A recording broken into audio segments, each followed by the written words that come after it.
자, 오늘 우리 요한계시록 7번째, 오늘의 요한계시록 7번째, 내가 올 때까지 굳게 잡으라, 내가 올 때까지 굳게 잡으라는 제목으로 말씀 나누도록 하겠습니다.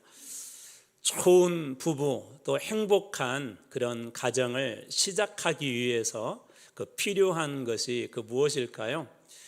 젊은 연인이 있었습니다. 이제 결혼을 앞두고 있었고요. 이제 결혼을 하려고 이 두 사람이 이렇게 준비를 하는데 주변 사람들이 걱정을 합니다. 왜 그러냐면 대책이 없었어요. 직장도 없었고 돈벌이도 마땅치도 않고 또 구할 그런 집을 구해야 되는데 거기에 마땅한 자본도 없고 모든 것들이 부족하니까 이웃들이 걱정을 해가지고 어떻게 살 거냐라고 하니까 이 연인들이 이렇게 이야기합니다. 사랑 하나면 충분합니다. 사랑 하나면. 여러분 어떤 것 같아요? 이렇게 결혼 생활 해보니까 사랑 하나만 있으면 모든 것들이 여러분 다 이렇게 완벽해지고 또 그거 하나만 있으면 부부로 또 살아가는데 완전할까요? 남편이 아내를 이렇게 사랑한다고 해서 너무나도 이렇게 사랑한다고 해서 거짓말을 계속하고 혹은 예를 들자면 경제적으로 책임을 지지 아니하고 또 약속을 지키지 아니하고 또 거기에다가 예를 들어서 좀 극단적으로 표현해 보자면 부도덕한 행동을 계속 하는데 그런데 아내가 이렇게 이야기합니다. 사랑하니까 괜찮아. 내가 남편의 잘못을 말하면 남편이 상처를 받을 거야 라고 그렇게 용납해 주는 게 사랑이고 또 그 사랑 하나로 부부의 그런 삶을 계속 살아갈 수 있을까요? 무조건 용납하는 것은 결코 사랑이 아닙니다. 이런 사랑은 관계를 망치기도 하고요. 또 공동체를 무너뜨리기도 합니다. 오늘 본문의 두아디라 교회가 바로 그런 교회였는데요. 오늘 말씀을 읽다 보면 이 교회가 얼마나 놀라운지를 여러 가지 단어들을 만나게 됩니다. 이 교회는 이 수고가 있었고 또 사랑이 있었고 헌신이 있었고 믿음이 있었고 또 거기에 대한 인내도 있었던 그런 교회인데 주님께서 이런 교회에 대해서 책망을 하십니다. 왜 그랬을까요? 사랑이 없어서가 아닙니다. 이 교회는 분명히 사랑이 있었고요. 이 교회에 믿음도 있었습니다. 그런데 가장 큰 문제가 뭐였냐면 사랑이라는 이름으로 거짓을 용납한 거예요. 사랑이라는 이름으로 거짓에 대해서 이 교회 안에 들어온 그런 거짓에 대해서 용납한 것입니다. 사랑이 이 진리 위에 세워질 때 건강한 것이지 거짓 위에 세워진 그런 사랑은 진짜 사랑도 아니고요. 결국은 무너질 수밖에 없습니다. 오늘 그래서 먼저 우리가 말씀을 이렇게 볼 때 기억하고 하나의 장면을 붙잡고 오늘 나가야 될 그런 필요성이 있어서 첫 번째 이 이야기로 말씀을 한번 열어보려고 합니다. 7교회를 향한 그런 편지라고 했고 요한계시록 이럴 때 그 중심은 예수 그리스도라고 했고 요한계시록은 질문합니다. 두려움의 책일까요? 아니면 소망의 책일까요?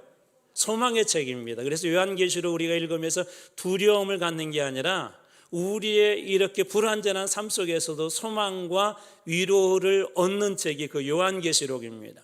그리고 요한계시록의 중심은 언제 이 세상이 종말이 오느냐가 아니라 날짜와 때와 시기가 중요한 것이 아니라 가장 중요한 핵심은 바로 그 예수 그리스도십니다. 그래서 7교회에 나타나서 말씀하시는 분이 누구실까요? 예수님이 말씀하여 주시죠. 그런데 그 모습이 좀 다 다르다고 그랬어요. 그 예수님에 대한 표현들이 다 다릅니다. 예를 들자면 에베소 교회는 7 금초대 사이를 거니는 모습으로 예수님이 나타나시죠. 7 그 촛대는 우리가 교회를 상징한다고 그랬는데 그 7 금초대 사이를 다닌다는 것은 무엇이냐면 처음 사랑을 잃어버렸지만 여전히 하나님은 그 교회를 포기하지 않고 교회 가운데 계시다는 것을 보여주셨고 서머나 교회는 죽었다 살아나신 분이다 라고 예수님을 소개합니다. 부활하신 분이시라는 거죠. 왜 그렇죠? 그 교회 가운데 이렇게 어려운 일들이 있었어요. 많은 사람이 순교도 하기도 하고 어려운 그런 일들이 있었을 때 교회에게 그렇게 말씀하시는 거예요. 내가 첫 부활의 열매가 된 것처럼 너희들도 반드시 부활할 것이다. 그러므로 믿음을 잃지 말고 끝까지 승리해라 라고 그런 모습으로 나타나셨던 것이죠.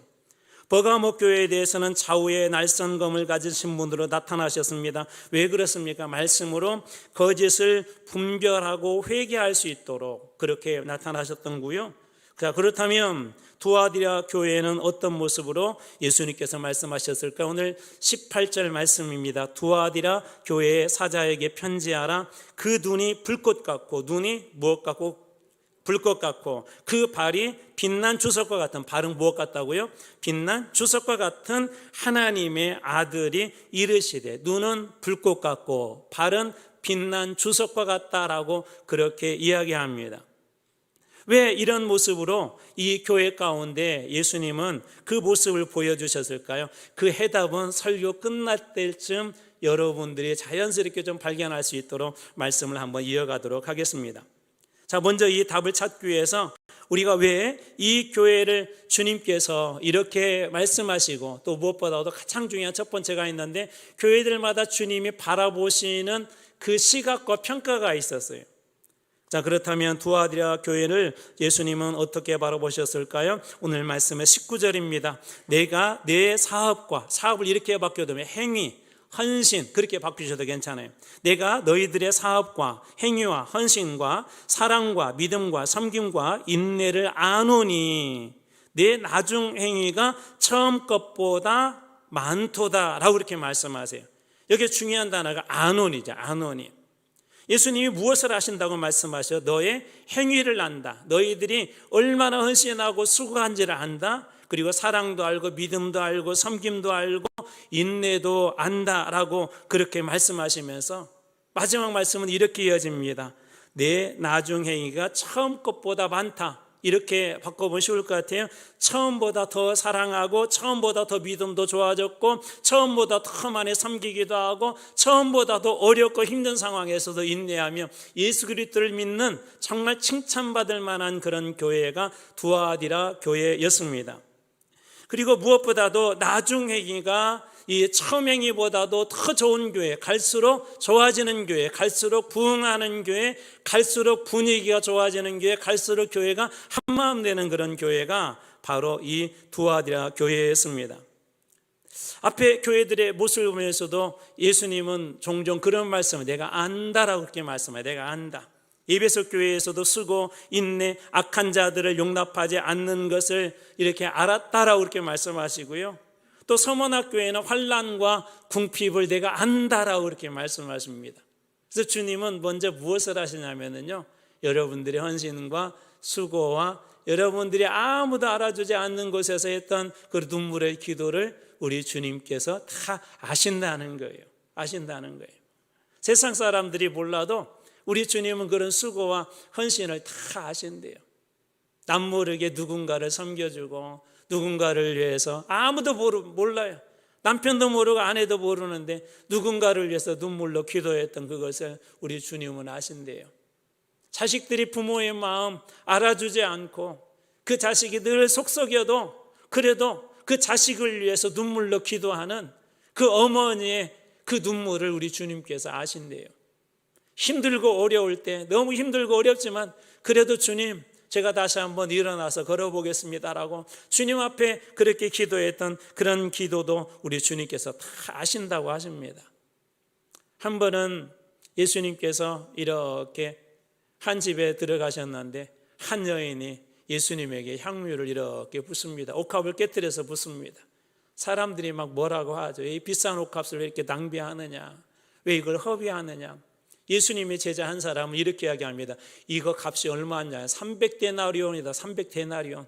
이걸 팔아가지고 가난한 자들을 우리가 섬긴다면 얼마나 좋겠느냐라고 그렇게 이야기를 합니다. 그런데 주님은 그때 뭐라고 말씀하시냐면 안다는 거예요. 그 여인이 주님을 사랑하는 그 마음을 알고 왜 이 일을 이렇게 하는지 예수님의 그 장례를 위해서 미리 준비한 것을 예수님은 아셨던 것입니다. 예수님은 세상 사람들은 몰라도 예수님은 그녀의 마음을 아셨던 것처럼 예수님은 오늘 우리들의 그 삶과 우리들의 눈물, 새벽마다 기도하는 손길들, 누군가를 위해서 섬겼던 그런 사랑의 손길들, 남몰래 교회에서 청소했던 그런 손길들, 아무도 알아주지 않는 곳에서 헌신했던 그런 손길들, 교회의 연약함을 보고 그 연약한 부분을 위해서 수고하는 그런 손길들, 우리 주님은 그 모든 것들을 다 수고하는 그런 손길도 아시는 분이 바로 우리 주님이십니다. 담임 목사인 저도 모를 수도 있고요, 남편도 모를 수도 있고 아무도 모를 수도 있어요. 그런데 우리 주님은 그 모든 것들을 내가 안다라고 그렇게 말씀하여 주십니다. 그러므로 여러분 기억하십시오. 주님이 여러분의 그 수고와 헌신을 아십니다. 어떤 것들은 이렇게 생각할 수도 있어요. 이거 별것 아닌데, 보잘것없는데, 드러내고 싶지 않아서 그런 분들도 계세요. 그런데 주님은 그런 마음과 그러한 헌신도 주님은 다 아신다고 그렇게 이야기합니다. 그런데 여기서 우리가 하나 더 주의해야 될 것이 있는데, 이런 사랑과 수고뿐만 아니라 주님께서 우리들의 삶 속에서 기뻐하지 않는 행위도 아신다라고 말씀하세요.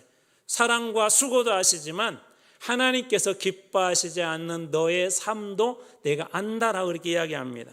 오늘 우리가 읽었던 말씀의 20절 말씀입니다. 그러나 내가 안다. 너희들의 수고를 알아. 믿음도 알고 섬김도 알고 너희들의 헌신도 알고 인내도 알고 내가 다 안다라고 말씀하시는데 갑자기 분위기가 바뀌죠. 그러나 내게 책망할 일이 있노라. 칭찬했던 예수님이 두 번째로는 책망할 일이 있다고 하시면서 자칭 선지자라 하는, 자칭이니까 하나님이 세운 사람이 아니라는 거예요. 하나님이 세운 사람이 아닌 사람이 나는 선지자다, 나는 하나님으로부터 부름받았다라고 이야기하는데 그 사람이 누구냐? 여자 이세벨을 내가 용납함이니 그가 내 종들을 가르쳐 깨어, 하나님의 종들을 가르쳐 깨어서 하나님의 백성들을 깨어서 교인들을 깨워서 행음하게 하고, 남편을 두었는데 다른 남편하고 잠자리를 같이 한 거예요. 행음하게 하고 우상의 제물을 먹게 하는도다. 사랑과 섬김이 많은 교회 안에서 하나님이 기뻐하지 않는 모습이 있었는데 자칭 스스로 선지자라고 하는 이세벨, 여자 이세벨을 어떻게 했다? 용납했다. 도와드려 교회 전체가 거짓 선지자를 용납하거나 그 다음에 모든 성도가 우상을 섬긴 것이 아닌데 가장 큰 문제가 뭐냐면 용납했다는 거예요. 그거에 대해서 용납했다. 그냥 눈 감아줬다. 모른 척하고 지나갔다. 죄를 몰랐던 것도 아니고 죄를 보지 못했던 것도 아닌데 알면서도 그냥 그대로 두고 침묵한 거예요. 알면서도 그대로 두고. 무엇을 용납했다고요? 이세벨, 여자 이세벨을 용납했다. 이세벨은 누구냐면 구약시대에 가장 악한 왕 한 사람을 뽑으라면 아합이라고 하는 왕이 있습니다. 아합의 아내가 이 이세벨인데 이 사람이 그때 당시에 수많은 자기 밑에 이렇게 선지자 학교를 세웠어요. 신학교를 세웠는데 바알과 아세라를 섬기는 그런 신학교를 세웠습니다. 그래가지고는 그곳에서 무려 850명이나 되는 신학생들을 이렇게 양육하고요. 이스라엘 전역 하나님의 백성들의 그 땅, 심지어 예루살렘에도 이 이방 신전을 세우고 사람들로 하여금 우상에게 절하게 합니다. 우상에게. 그런데 더 큰 문제가 뭐냐면 이렇게 유혹하는 거예요. 하나님 너희들 섬겨. 근데 하나님 섬기면서도 이 우상 섬겨. 바알과 아세라의 가장 중요한 특징이 있는데 풍요의 신이에요. 바알과 아세라를 섬기면 성공의 신이에요. 섬기게 되면 성공도 얻을 수도 있고 풍요도 얻을 수 있고, 그러니까 바알과 우상을 섬기면 너희들 성공할 수 있어. 풍요롭게 살 수 있어. 잘 살 수 있어. 그렇게 이야기를 한 거예요. 하나님도 섬겨. 그렇지만 바알과 아세라를 섬기면 너희들이 물질적으로도 풍요하게 살 수 있고 높은 곳에 높은 자리에 올라갈 수 있다, 성공할 수 있다라고 그렇게 이야기했던 것이죠. 이것을 오늘 우리가 읽던 방금 본문의 말씀에 표현을 하자면 행음이라고 해요. 행음. 하나님을 놔두고 다른 신을 섬기는 거예요. 남편을 놔두고 다른 남자를 사랑할 수 없지 않습니까? 그렇게 하면 안 되지 않습니까? 그런데 하나님을 사랑한다고 이야기하면서 하나님을 섬긴다, 하나님 앞에 예배드린다고 하면서 하나님만을 예배해야 되는데, 하나님께만 예배를 드려야 되는데 하나님만을 예배하지 않고 바알과 아세라를 섬겼던 것이죠. 믿음은 오직 하나예요. 여러분, 구원은 오직 하나입니다. 안 그런가요? 갑자기 막 이렇게 좀 안 그렇다는 그런 표정이 계시는 거예요. 여러분, 믿음은 오직 믿음의 대상은 한 번밖에 없어요. 여러분, 구원도 오직 한 길밖에 없습니다. 예수 그리스도 한 분 외에는 다른 구원은 없어요. 이 세상에 수많은 그런 신들이 있지만 그 신들이 우리들에게 힘을 줄 수도 있고 성공할 수도 있게 할 수도 있을지 모르겠지만 구원해 줄 수 있는 유일한 한 분은 예수 그리스도 한 분밖에 없습니다. 그런데 그것을 희석시켜 버리는 거예요. 용납시킴으로. 교회 안에서 희석시켜 버리는 거예요. 여러분, 우리를 살리게 하고 구원해 주시고 영성에 들어가는 유일한 한 분은 예수 그리스도 한 분이신데 교회 안에서 그런 것들을 용납해 버리는 거예요. 그러면서 이렇게 이야기하죠. 교회는 사랑이 많은 곳이잖아. 교회는 다른 것보다 이해를 더 잘해 줘야 되잖아.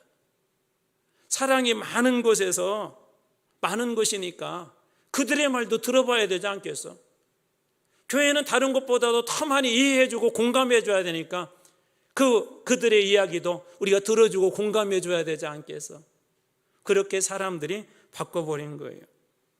교회는 진리 위에서 사랑하는 것이지 진리를 버리고 사랑하는 것이 아닙니다. 교회는 진리 위에서 사랑하는 거예요. 진리를 빼버리고 사랑하게 되면 그게 이제 가짜 사랑이 되는 거예요. 말로는 사랑을 하는데 위험한 사랑이 되는 것입니다. 이런 잘못된 사랑의 결국은 가정과 교회를 망칩니다. 그래서 사랑에 대한 정의를 잘해야 되는데 사랑은 진리 위에 세워주셔야 돼요. 진리 위에. 그렇지 않고 우리가 사랑, 아가페, 무조건적인 사랑이다 그래서 우리가 그럴 때 죄에 대해서, 죄인들에 대해서는 사랑해야 되지만 죄에 대해서는 사랑하면 안 되죠.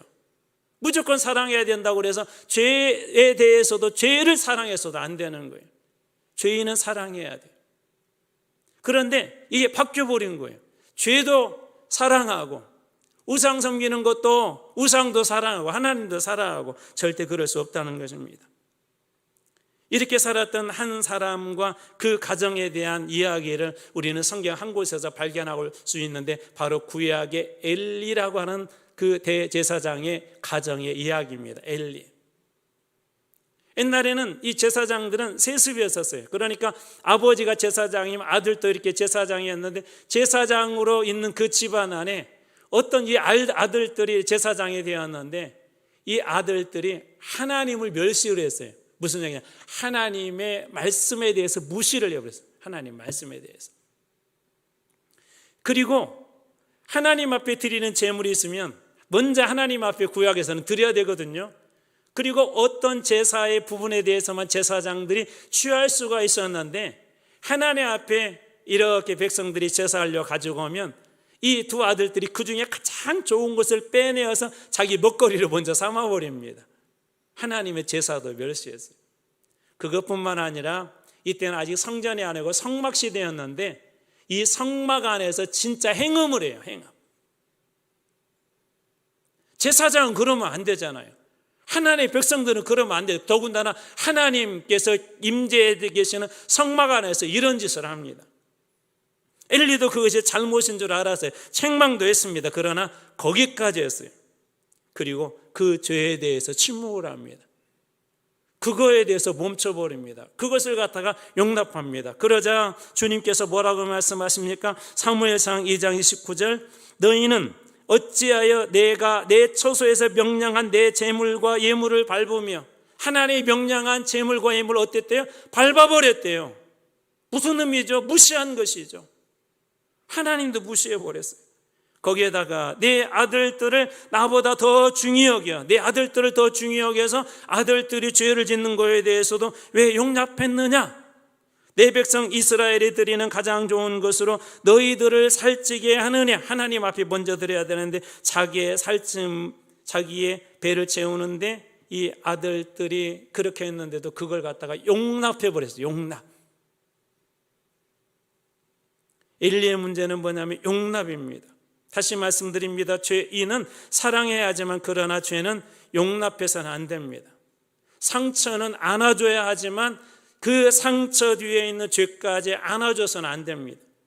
말은 귀담아 들어야 되지만 거짓은 귀담아 들어서 듣는 게 아닙니다.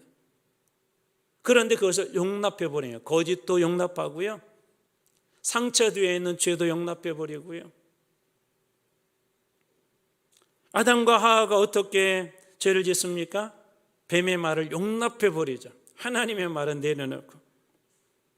아합 시대는 어떻게 했습니까? 이스라엘이 이세벨의 말을 듣습니다. 너무나도 좋았죠. 오래전 데이터라 정확하게 기억은 안 나는데 고등학생들에게 이런 설문을 했대요. 10억인지 1억인지 기억은 정확하진 않은데, 만약에 당신에게 그 돈을 주고 당신이 어떤 죄를 저질러서 그 돈을 감옥에 가서 2년 동안 감옥 생활을 하고 나온다면, 그 돈을 당신에게 준다면 당신은 그 죄를 짓겠습니까? 안 짓겠습니까? 그럴 때 이 고등학생들을 대상으로 조사를 했는데 많은 고등학생들이 2년 감옥에 갔다 오겠다고. 뭐가 더 소중한 거예요? 돈이 훨씬 더 소중한 거예요. 돈이 훨씬 더. 제가 예전에 이런 비유를 들었어요. 만약에 우리 자녀 중에, 우리 가족 중에 누군가가 교통사고를 당했는데 지금 병원에 입원해 있어요. 돈이 엄청 많이 들어가요. 그만큼 현금이 없어요. 어렵게 30년 동안 이게 돈을 벌어서 겨우 장만한 집이 한 채가 있었는데, 이 집을 팔아야 겨우 이 자녀나 가족을 살릴 수 있어요. 그러면 여러분 어떻게 하시겠어요? 대부분의 정상적인 부모들은 그걸 팔아서라도, 아니 심지어 이렇게 말합니다. 내가 죽어도 내가 차라리 죽고 저 자녀가, 저 가족이 살 수 있다면 나는 그렇게 할 거라고. 이게 정상적인 것이죠. 정상적인 것. 그게 마땅한 우리 인간이 가지고 있는 기본적인 선한 그런 습성입니다.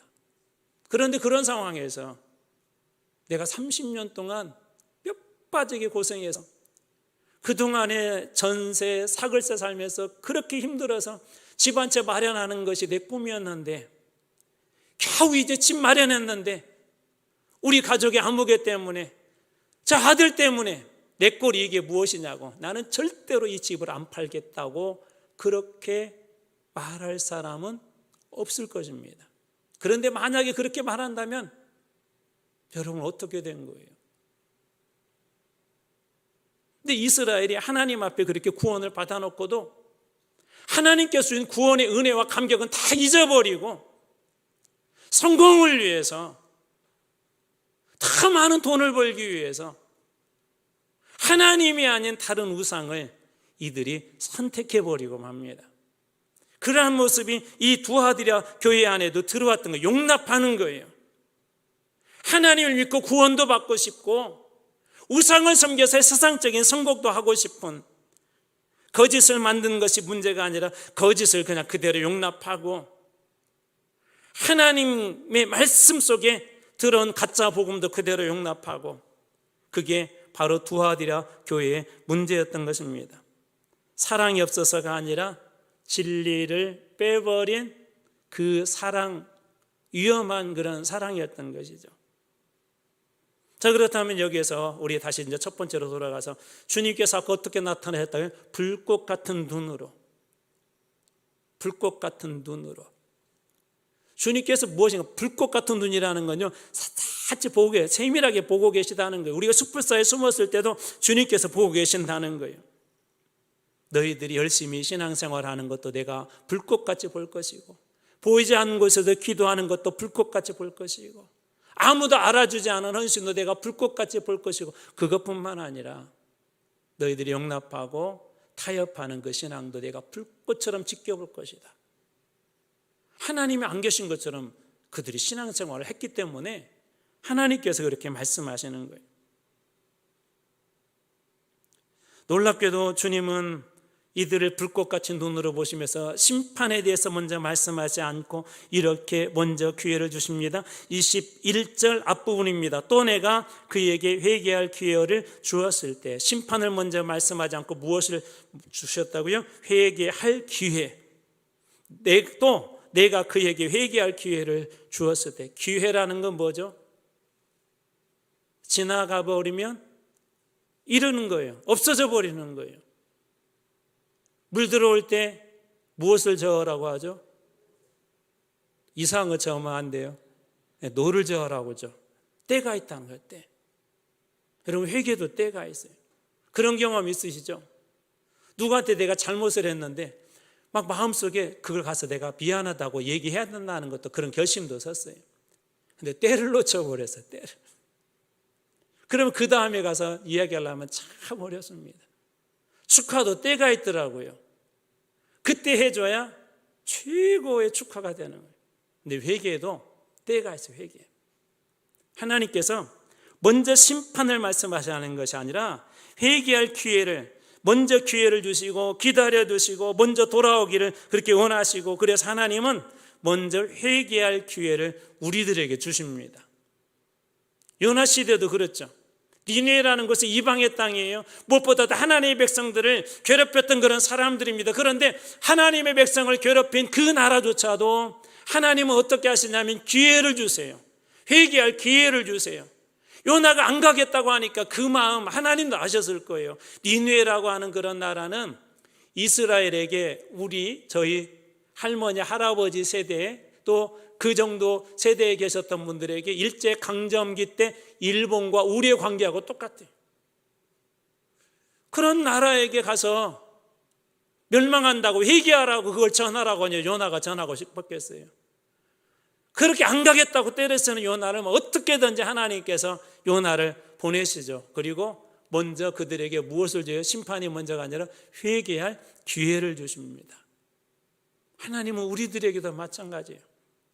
성령님을 통해서요, 우리들에게도 회개할 기회를 먼저 여러분 주십니다. 여러분 마음속에 어느 순간에 기도할 때 혹은 하나님의 말씀에 생각나서 하나님께서 무엇인가를 회개하기를 원하실 때 여러분 그때를 놓치지 마시기 바랍니다. 회개도 때가 있어요. 병도 고쳐야 될 때가 있는 것처럼, 추수도 때를 놓치게 되면 풍성한 추수를 못하는 것처럼 회개도 때가 있어요. 그때 회개해야 여러분이 살고 가정이 살고 교회가 사는 줄로 믿으시기 바랍니다. 우습게 지나가면 안 돼요. 그래서 의사 선생님들이 병에 대해서 얘기할 때 꼭 어떤 병들은 기한을 얘기해. 6개월 내에 반드시 수술해야 합니다.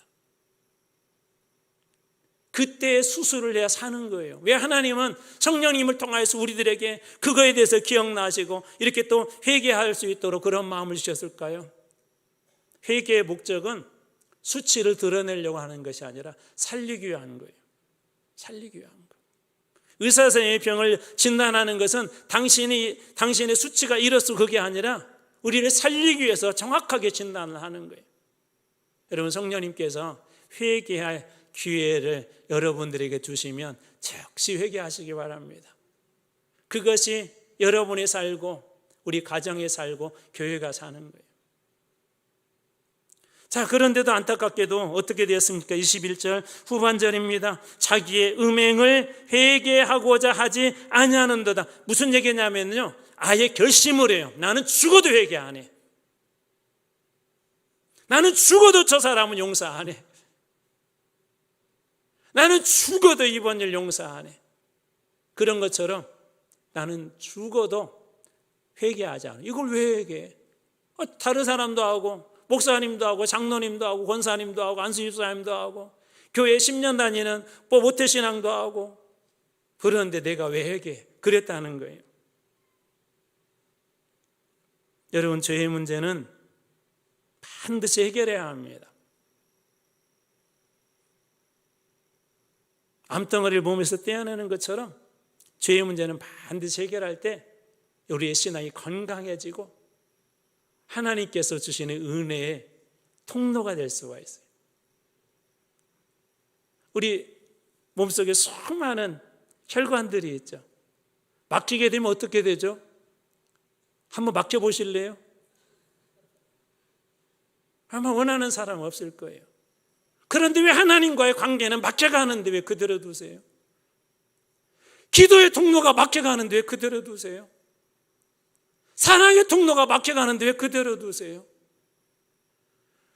그 모든 걸 용서하고 해결할 수 있는 분 우리 주님이신 걸 믿으시기 바랍니다. 우리가 할 일은 주님, 제 영혼의 통로가 막혀가요.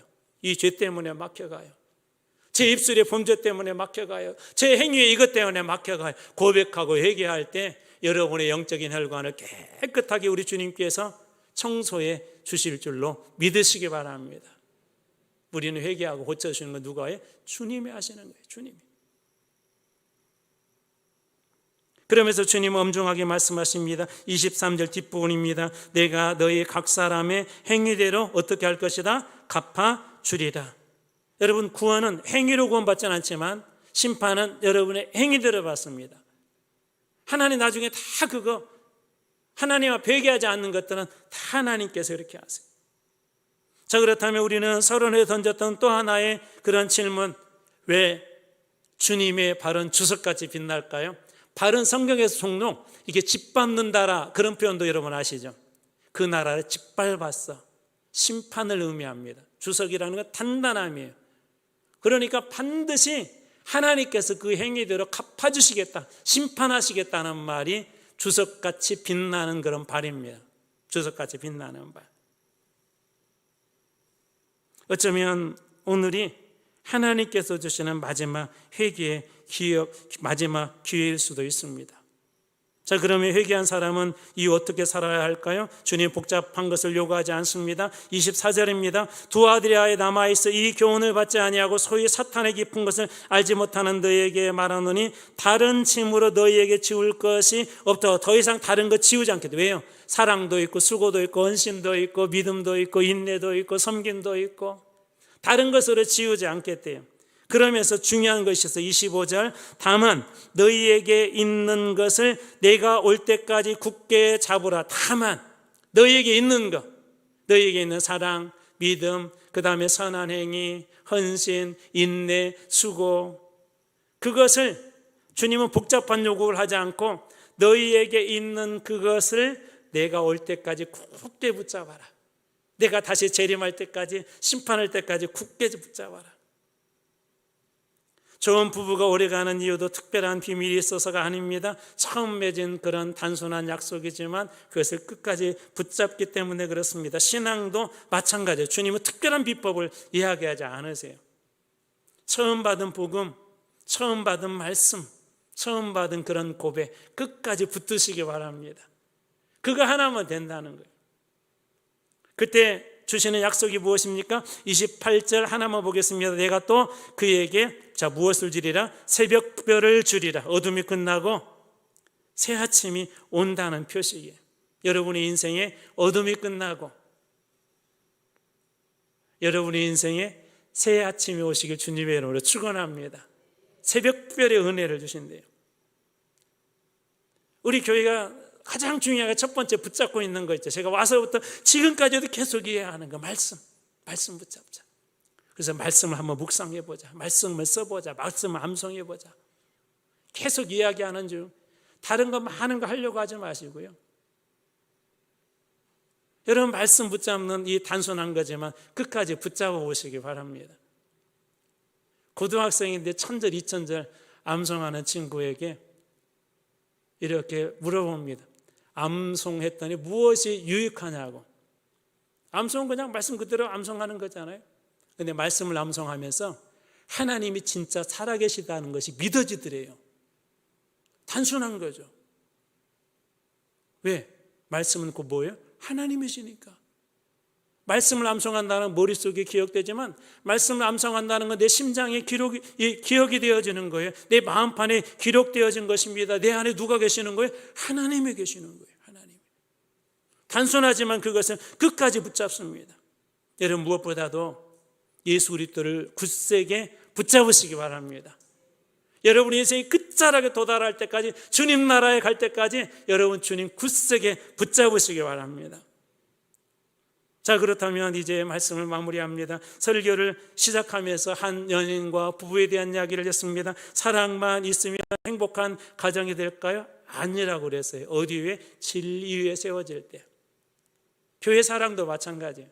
그 사랑의 진리를 빼버리게 되면 그런 사랑은 위험합니다. 진리 위에 세워질 때, 사랑이 진리 위에 세워질 때 교회나 가정은 건강해집니다. 두아드리아 교회는 어떤 교회였다고요? 사랑도 있었고 믿음도 있었고 섬김도 있었고 인내도 있었지만, 그러나 사랑이 어디에서 멀어졌다고요? 진리에서 멀어져 있었어요. 그리고 그 교회에게 뭐라고 또 권면하십니까? 다만 너에게 있는 것을 내가 올 때까지 굳게 붙잡아라. 여러분에게 주신 것들도 있어요. 다 은혜들이 있어요. 말씀이 있어요. 어때, 이번 주 말씀 잘 암송하고 계신가요? 어찌 대답이 괜찮은데 아마 잘하고 있는 줄로 믿습니다. 하나하나 묵상하세요. 하나님이 세상을 이처럼 살아가사. 제가 장담할게요. 제가 예언할게요.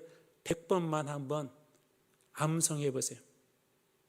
마음에다 한번 새겨요. 하나님의 세상을 이처럼 다 안 해도, 끝까지 안 해도 하나님의 세상을 이처럼 살아가서 아마 100번 정도 가게 되면 눈물을 흘릴걸요. 내가 얼마나 큰 죄인인데 나 같은 사람을 주님이 이렇게 사랑하시는구나. 그 주님이 믿어질걸요.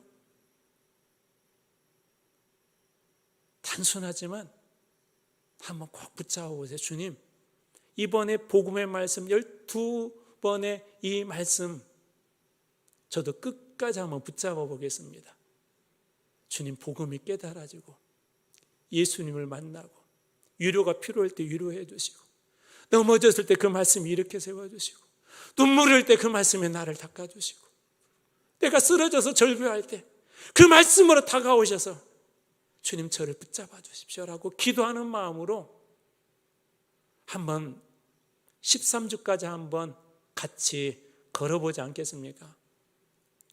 오늘의 요한계시록이 우리들에게 전해주는 마지막 가장 큰 은혜가 있어요.